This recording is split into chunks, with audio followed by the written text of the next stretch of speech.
Hello, and welcome back to Private Markets 360, S&P Global's podcast dedicated to enlightening and educating our listeners about the world of private markets from vast vantage points. Your Private Markets 360 co-hosts both sit within market intelligence. I'll start off with introductions. I'm Jocelyn Lewis, head of private debt commercial strategy. And I'm Jocelyn's co-host, Chris Sparenberg, head of private markets commercial strategy. I'm a super fan of our corner of the investment industry. We're thrilled to bring our listeners exciting guests every month for discussions about industry trends and other topics of interest here on the podcast. We sure are, Chris. And if you're interested in regular private markets content, hit subscribe and tune in. Ready to introduce our guest, Chris? Let's do it. Today, we're joined by Robert Stark, CEO of Nomura Capital Management, to discuss a hot topic across banking: finding ways for banks to collaborate with and generate revenue from their private credit relationships. Robert will provide insight into the newly formed division that he oversees, which unites Nomura Group's public and private credit offerings under one entity to create value across global credit markets products suited for institutional and intermediary clients. We're delighted to have Robert join us on Private Markets 360. Robert, welcome to Private Markets 360. We're thrilled to have you on today's episode. How are you? I'm great. Thank you so much, Chris and Jocelyn, for having me. I'm excited to be here today. We are excited to have you too, Robert. So to kick things off, could you please just provide an overview of Nomura? I believe the company is coming up on a big milestone. Is that right? Yeah, that's correct. In fact, next year we are going to celebrate our 100th anniversary. So the firm was founded in 1925, deeply embedded in serving individual clients in Japan. So it's a Japanese-based institution, and we have three businesses. So if you think about Nomura, the first business, and that's what we were built upon almost 100 years ago, is the wealth management business in Japan. So shift from brokerage to advisory, trading commissions are dropping significantly. Holistic financial planning is obviously significantly increasing. Alternatives become a bigger portion of clients' portfolios. So all that good stuff. That's around 30% of the firm. The second business is what we call wholesale. That's the equivalent of corporate investment banking. That is a truly global business and by far the largest of the firm. That's around 60% of the firm's revenue base. And asset management, also a global business, represents about 10% of the firm's revenues. It's around 600 billion in AUM. The vast majority of that, again, is in Japan, but we manage over 35 billion in both public and private credit here in the US. The US market in particular is one of the most important growth markets for the firm.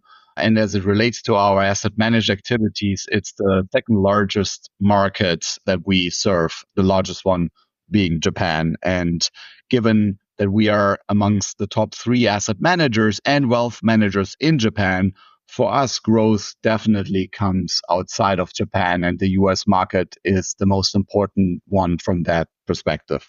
And speaking of your continued growth and the evolution of the business, can you take us through what led you to look outside of your original high yield credit focus and grow this private credit business for Nomura? So first and foremost, the high yield business was also founded from within Nomura over 30 years ago. And so that has purely organically grown to now a $35 billion franchise. Now, what we also noticed separate from that is the private credit market is very attractive to us and is growing for a number of reasons. Number one, really its competitiveness for capital if you compare it to the bank loan or high yield markets. Number two, you have a continuous retrenchment of the banks here in the US due to both regulatory pressure, but also balance sheet impairments. Number three, the demand for higher returns from investors in the face of rising interest rates and probably higher for longer on the public fixed income side. And then last but not least, the structural growth of private equity, all of which have significantly contributed to the fact that we felt private credit is an attractive area that we want to deep dive into. Just to put things into perspective, so private equity is like a little bit over $5 trillion today. Direct lending, which is only one element of private credit, is already at 1.7 trillion. And if you go back in time, in 2010, PE, so private equity, was around 1.4 trillion, and that has grown to 5. trillion, and direct lending at the time wasn't even $500 billion and now is closer to 2 trillion. So significant growth, obviously, in private equity, but also in private credit. And if you extrapolate that growth on the private credit side and you assume similar growth rates over the next 10 plus years to what happened on the private equity side of things, and that's just the direct lending side of things. So this doesn't even include markets such as real estate or asset-based lending, which are even larger than the direct lending markets today. And so while not everything in those markets may be necessarily prime for privatization or private debt instruments, even if you assume 10% of these markets, which are huge, like multi-trillion dollars in size, we believe there's additional $1 to $2 trillion of demand available to private lenders like us over the next couple of years. And the last one I'm going to leave you with is, if you think about the private equity secondaries market, is a good indicator of the growth of the primary private equity market. So private equity secondaries today is close to $500 billion in size. Now, private credit secondaries is not even 10% of that. It's around 30 billion. So with the continuous growth in private credit, those markets are going to get deeper and deeper. And so private credit secondaries should be a natural beneficiary of that. And so we believe the attractiveness definitely warrants to really go much deeper into this space. Yeah, I agree with that point on secondaries, private equity secondaries being an indicator of where things are headed. I do think there will be more private credit secondaries because there's always going to be requirements to balance portfolios over time. So I can see where that would come in the future, even though you hear about it now, but it's definitely not as robust as private equity secondary market by any means. So Robert, how do you expect to grow your private credit business within Nomura, since Nomura is a bank, but the entity that you represent and that you're CEO of is Nomura Capital Management. So are you exempt from capital charge and the Basel III regulations that are driving that shift that you mentioned away from the syndicated loan business to private credit? Here in the US, Nomura is not a bank holding company. So we don't take deposits. So we're not regulated by the Fed or the OCC, for example. Our main regulatory body, amongst others, is the SEC. So that comes with certain benefits. We obviously have our own internal capital charges. For example, if we use balance sheet on the banking side of things, or if we use balance sheet for seed capital purposes to seed new funds.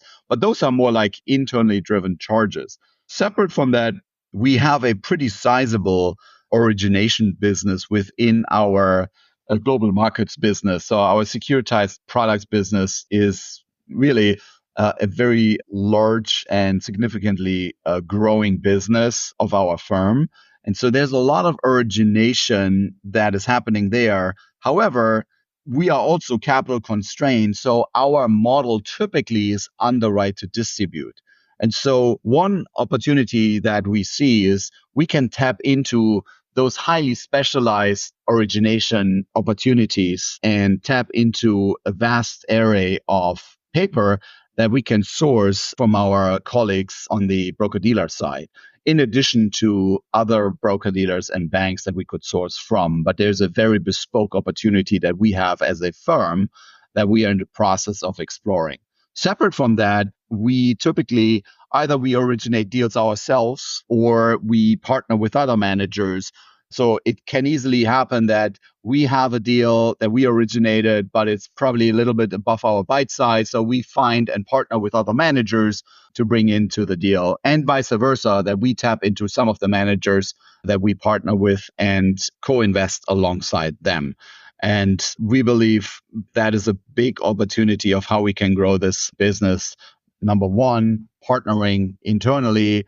And number two, continue to further expand our network of managers, family offices, large registered investment advisors for co-investment opportunities. That's great. And could you elaborate on how you partner with the global markets business versus competing with them for some of these deals? Yeah, we're not competing with them. They're so much larger than we are, and their focus is slightly different also. So there's no competition here. I view this rather as a big opportunity for us as a firm to collaborate. And that collaboration paired with a high desire for entrepreneurial activities, that is something that I find truly unique about Nomura. And so we are in various discussions with our partners on the global market side to identify areas where we can tap into their origination capabilities and make those available through fund structures to both institutional but also intermediary clients further down the road. So think about NAV loans, for example, where the classic buyer of those loans originated by our global markets team or insurance companies, some of which may or may not want to hold those loans directly on their balance sheet and may prefer a fund solution. So we're exploring ways of how we can partner with our colleagues on the global market side to make something like that a reality. At the end of the day, it's really driven by our capabilities on the one hand and the client demand that we see on the other hand. It really starts there. And finding the perfect match here requires intensive research and conversations on both sides with the potential clients as well as with our partners. And that is just one example of many that we're currently exploring. I find that really interesting how you're working with the global capital markets team in order to tap into the origination engine that they have, because you're right. It all depends on the way that a lot of these loans are structured, and the way that they're structured, I think that will determine whether or not an institution like an insurance company wants to participate or actually can participate based on the way that they're structured and their regulations as well. So having these more creative solutions for them, I think, is really interesting and something that private credit offers that you can't do on the public credit side, which I find really akin to the value of private credit. But another thing I'd want to get your thoughts on, Robert, is to date, there have been about 14 partnerships between major banks in North America and Europe and private credit firms. So is Nomura Capital Management considering any external partnerships similar to this trend? Maybe the first kind of Asia Pacific based banking entity to consider a similar partnership from the Nomura side? Yeah, I mean, first and foremost, we have, I think the first partner that we can think of is our own colleagues on the global market side. And that's what we're extensively looking into. There are a few examples out there. So you mentioned partnerships between banks and asset managers. They can come in numerous ways. They can come from bank and asset manager being part of the same institution. We would fall into that category. And that's what we're really going deeper on. It can be bank that no longer has an asset manager that is partnering with a third-party asset manager. That's definitely another form that you see in the market. Or a third idea is like you build a merchant bank type capability and make usage of both your in-house capabilities as well as external capabilities. We do some of that, but I really find that we have a unique opportunity to partner with our own global markets colleagues because the deal flow and the origination we see there is pretty unique. And I find it's going to be very appealing to our client base, both the institutional side, but also the intermediary side.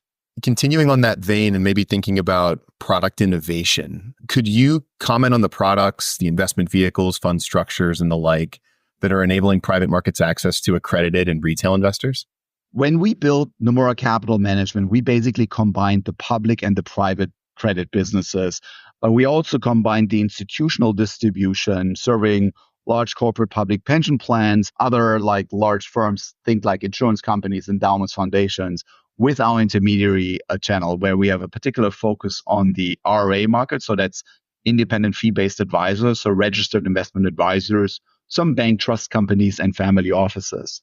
Now, the thing is, if you're an accredited investor, and that means your annual income is somewhere between $200,000 to $300,000, and or your investable assets are $1 million, you do not have access to the next like GPLP drawdown fund, because those funds, the suitability standard is that of a qualified purchaser, which means you have to have $5 million of investable assets.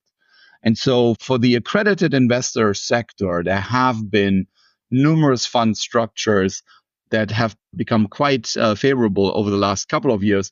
But it is also important to note that the fund structures have been around for several decades. They just haven't found the right sort of usage. And that has largely been driven by the fact that the traditional alternative managers have mostly focused on their institutional clients. Those traditional managers that have sold to the retail channels mostly had traditional products, mutual funds, separate managed accounts, and ETFs. And so while the structures have been around, whether it's a BDC, a REIT, tender offer fund, or interval fund, have been around for a while, only over the last, I want to say, 10 years, and quite frankly, in particular, over the last 3 to 5 years, have gained significant traction. Now, it's really important to note that you don't start with the actual structure. You start with what is the strategy? What is the investment strategy? And what is the client base and the client needs that we're trying to solve for?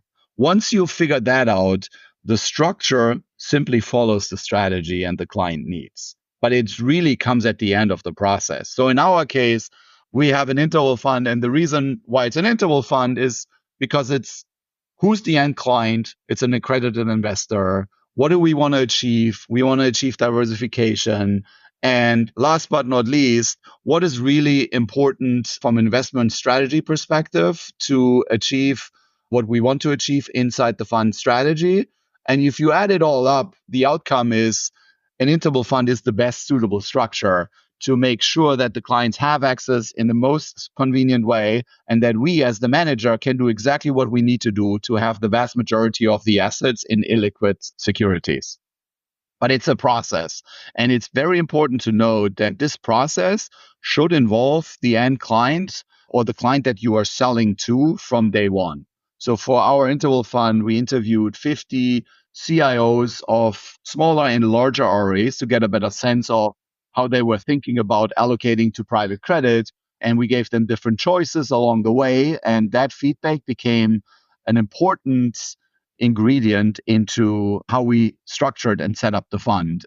I would go thus far to say that when you look at our fund today, the feedback from the client is fully visible inside the fund and the way it's structured. And that's an important piece. Absolutely. Good market validation, understanding your client needs, and then building products that meet those needs and then also help you achieve yours. Exactly. Yeah. Let's talk a little bit about global footprint. Could you comment about whether NCM is investing in private credit outside of the US, possibly in your home base in Asia Pacific? We're really interested to learn more about that. Yeah. With regards to Nomura Capital Management, our focus is here in the US for now, for sure. And that's going to be the case for longer. We are going to further expand our investment and distribution capabilities over the next couple of years. Likely more inorganic than organic in the years to come. We do in Japan, we have actually a small private credit investment business. There's a strong partnership with our investment bank there. But other than that, the main focus is here in the US. It's where, as I said at the beginning, you have to think of us as in, it's different than your traditional US-based firm where 80-90% of the firm's revenues are in the US. And then, yes, we're a global firm, but we are mostly US-centric. For us, it's the exact opposite. Japan is our home market. But if you are a top 3 player across the various buckets in your home market, growth has to come from other countries. And the US by far is not only the largest opportunity set, but it's also the largest footprint we have outside of Japan. And you will see a lot of further growth to come in our businesses here. And the investment management business is one of the top 3 priorities of the firm. So you should expect a lot more growth to come here in the US. And it's going to stay a focal point from a future growth perspective for us as a firm globally. That will be exciting to follow. Well, Robert, that's really an exciting journey. So, could you, before we close out here, just summarize that journey? What's next? Where do you go from here? Definitely has been a very exciting journey over the last couple of years. The way I would describe it is there's three phases. Phase one was build organically a private credit business with a particular emphasis on the RA market. And so that's included hiring 25 people across investments, distribution, and operations. That was phase one with the first initial products out in the market right now. Phase two was integrate that private credit business with the existing public credit business such that in totality, and that is what Nomura Capital Management is, it's a multi-credit investment business focusing on both public and private credit, serving both institutional and intermediary clients with our own compliance team, marketing team. And so that was phase two. Phase three is now grow the entire franchise. We have now built the foundation for future growth. We can now look into inorganic opportunities that we can integrate into the foundation we have built. And so from here onwards, a lot of the growth is going to come from expanding our footprint here in the US, growing the products that we have seeded, and adding additional capabilities, most likely through inorganic ways, to increase the investment activity spectrum, anything between public and private credit. So think bank loans, CLOs, structured credit, asset-based lending, real estate lending. Those are all interesting areas for us to further extend our investment capability set and to have more broader and deeper conversations with our clients. Thank you for that summary, Robert. Really appreciate it. And wow, what a terrific conversation about investing in private credit and all the considerations that the strategy entails. Really sounds like NCM is in the early stages of venturing into private credit with a somewhat differentiated backing and the significant backing of the Nomura brand. So we wish you all the success and we'll be excited to watch the growth trajectory within private credit. Thank you so much to both of you, Jocelyn and Chris. I enjoyed the conversation and I appreciate you taking the time and having me here on the show. Thank you, Robert. Thank you. Thank you again to our wonderful guest for a great chat today. We really appreciate everyone listening in. If you're looking for more private markets content, hit subscribe to catch future episodes and listen to our earlier episodes wherever you listen to podcasts. Cheers, everyone. Thank you so much. You can also subscribe to our monthly Private Markets 360 newsletter. The link is in each episode bio or connect with us on LinkedIn. Have a great day.